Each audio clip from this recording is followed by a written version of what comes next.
पुणे में रहने वाले साईं भक्त संतोष घोड़के इनके 3 अनुभव आपको बताते हैं। श्री साईं बाबा समाधि के बाद भी साईं भक्तों के संकट कैसे दूर करते हैं, इसके ये अनुभव है। श्री संतोष घोड़के कहते हैं, मैं आपको मेरे 3 सही अनुभव बताता हूँ। श्री साईं बाबा की रहम नज़र मेरे बेटे साईराज पर सदा रहती है। एक दिन मैं घर में सो रहा था। मुझे गहरी नींद लगी थी। तभी मैंने देखा कि खिड़की में से एक मनुष्य रूपा आकृति घर में आई है और उसने मुझे कहा, सोया क्यों है, उठ जाओ, तुझे शिरडी नहीं जाना है क्या?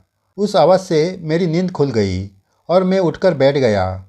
इधर उधर देखा तो मेरा बेटा साईराज रेंगते रेंगते ज़मीन पर रखे टेबल फैन के पास चला गया था। फैन चालू था और साईराज उस फैन के जाली से अंदर उंगलियां डालने वाला ही था। मैं झट से उसके पास गया और उसको वहाँ से उठाया। कुछ सेकंड की देरी होती तो साईराज की उंगलियां फैन में कट सकती थी, लेकिन बाबा ने सपने में आकर मुझे उठाया था। मेरा दूसरा अनुभव बताता हूँ। शिरडी में अब पूरे साल भीड़ रहती है।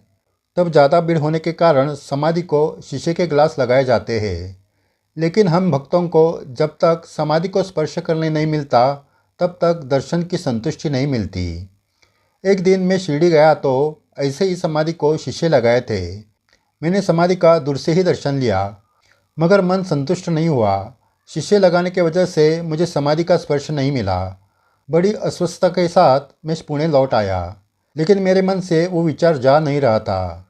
दिन रात मेरे मन में समाधि को स्पर्श करने नहीं मिला, इस बात का दुख हो रहा था। काम में भी ध्यान नहीं लग रहा था। मैं बाबा को बार बार प्रार्थना करने लगा कि बाबा, अब अगली बार जब मैं शिरडी आऊँगा तो मुझे आपके समाधि का स्पर्श करने के लिए मिले। ये 2009 की बात है। एक दिन सुबह 5 बजे बाबा की समाधि मेरे सपने में नजर आई। समाधि के नीचे एक बड़ा मार्ग दिखा। वहाँ से श्री साईं बाबा बाहर आए और मेरे सामने आकर बैठ गए। बाबा ने कहा, दर्शन कर लो।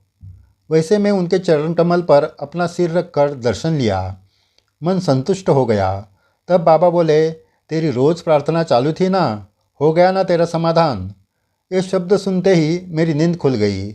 समाधि को स्पर्श करने की जो तीव्र इच्छा थी वो शांत हो गई। अब मैं आपको तीसरा अनुभव बताता हूँ, जो सुनकर आप समझ जाओगे कि बाबा जब सपने में आते हैं तो वो सपना नहीं तो प्रत्यक्ष दर्शन होता है। सितंबर 2006 का ये अनुभव है। मेरा बेटा साईराज तब 5 महीने का था। एक दिन सुबह वो अचानक बेहोश हो गया।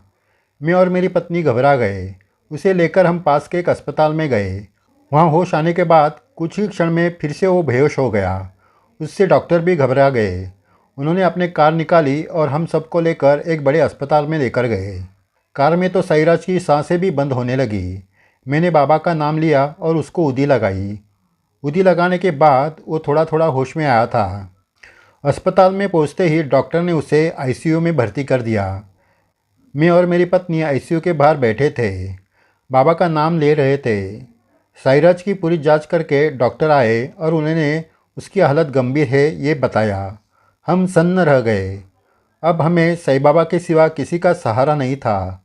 मैं बाबा को शरण गया। उनके उदी के चमत्कार मैंने सही चरित्र में पढ़े थे। मेरे मन में भी साईराज को उदी लगाने की तीव्र इच्छा थी, मगर वो आईसीयू वार्ड बच्चों के लिए था, इसलिए किसी को अंदर जाने नहीं देते थे। मैंने वहाँ के नर्स को साईराज को उदी लगाने को कहा तो वो भड़क गई। ऐसे भस्म लगाकर क्या होगा, ऐसे वो बोलकर चली गई। फिर मैंने वहाँ कोई नहीं है देखकर चुपके से आईसीयू में गया और साईराज के माथे पर उदी लगाई और उसके मुंह में थोड़ी उली डालकर वापस बाहर आ गया। थोड़ी देर में डॉक्टर चेकअप के लिए आ गए। वो आईसीयू में गए। सभी एडमिट हुए बच्चों की जांच करते करते आखिरकार वो मेरे बेटे के पास आए। उन्होंने उसकी जांच की तो हैरान हो गए। उन्होंने बाहर आकर मुझे कहा, साईराज अब ठीक है। कुछ देर पहले उसकी जो हालत थी वो देखते अभी वो जिस तरह ठीक है वो देखकर मैं हैरान हूँ। इसे चमत्कार ही कहना पड़ेगा। आपकी श्रद्धा काम कर गई।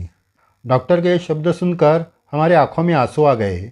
हमने वहाँ से ही साईं बाबा को धन्यवाद देते उनको नमन किया। साईराज ठीक होते ही हम उसे घर ले आए। लेकिन मेरी सच्ची परीक्षा आ गई थी, क्योंकि कुछ दिनों के बाद साईराज को फिर से बीमारी ने घेर लिया। मुझे और पत्नी को बड़ी चिंता होने लगी। मैंने बाबा को प्रार्थना की, बाबा, आपके उदी से साइराज ठीक हो गया है। मेरा तुम पर पूरा विश्वास है। उसको इस बीमारी से पूरी तरह मुक्त करो। ऐसी मैं रोज़ बाबा को प्रार्थना करने लगा। एक दिन साईनाथ महाराज मेरे सपने में आए। साईराज मेरे और पत्नी के बीच में सोता था। बाबा उसके तकिए के पास बैठ गए। मैंने देखा कि बाबा ने साईराज को उठाया और थोड़ी देर तक उसके साथ खेलने लगे। खेलते खेलते बाबा ने मुझे कहा, इतनी चिंता क्यों करते हो? मुझ पर विश्वास नहीं है क्या? उदी पर विश्वास नहीं है क्या?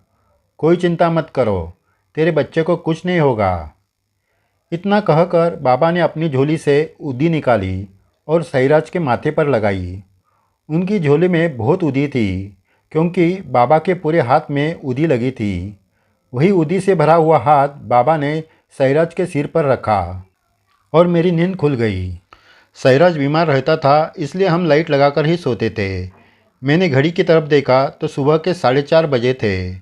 मेरी नज़र साईराज की ओर गई तो मैं चौंक गया, क्योंकि उसके सारे माथे पर उदी लगी थी।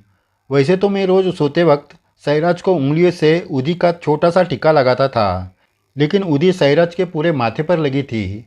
मैंने पत्नी को उठाकर वो दिखाया। फिर मुझे याद आया कि बाबा का पूरा हाथ उदी से भरा था और वही हाथ बाबा ने साईराज के माथे पर आशीर्वाद स्वरूप रखा था। मैंने ध्यान से साईराज के सर पर देखा तो मैं हैरान हुआ, क्योंकि साईराज के बालों पर उदी से भरे उंगलियों के निशान थे। ये देखकर मेरे आंखों से आंसुओं की धारा लगी। बाबा सपने में दिखे, लेकिन वो प्रत्यक्ष रूप से आए थे। पत्नी ने और मैंने श्री साईं बाबा को हाथ जोड़े। हम धन्य धन्य हो गए। उसके बाद साईराज कभी बीमार नहीं पड़ा, क्योंकि बाबा ने प्रत्यक्ष रूप से उसके सिर पर हाथ रखा था। साई भक्तों, हम अनेक अनुभव सुनते हैं, उसमें साई के स्वप्न दृष्टांत भी होते हैं, लेकिन इस अनुभव से हमें प्रमाण मिलता है कि बाबा जब कभी सपने में आते हैं तो वो सपना नहीं होता है, तो बाबा प्रत्यक्ष रूप से आते हैं। आज विज्ञान कितना भी आगे जाए, लेकिन साईनाथ के आगे वो कभी नहीं जा सकता। साई भक्तों के श्रद्धा से बाबा ऐसे चमत्कार दिखाते हैं कि उसका जवाब विज्ञान के पास कभी नहीं होता। श्री साईं बाबा के अनुभव आज भी भक्तों को आ रहे हैं। आगे भी ऐसे अद्भुत अनुभव आपको सुनाए जाएंगे। अगर आपने ये चैनल सब्सक्राइब नहीं किया तो ज़रूर कीजिए। वीडियो शेयर करके अपने बाबा की लीला सुनाएं। ये सही सेवा है। जय साईं राम।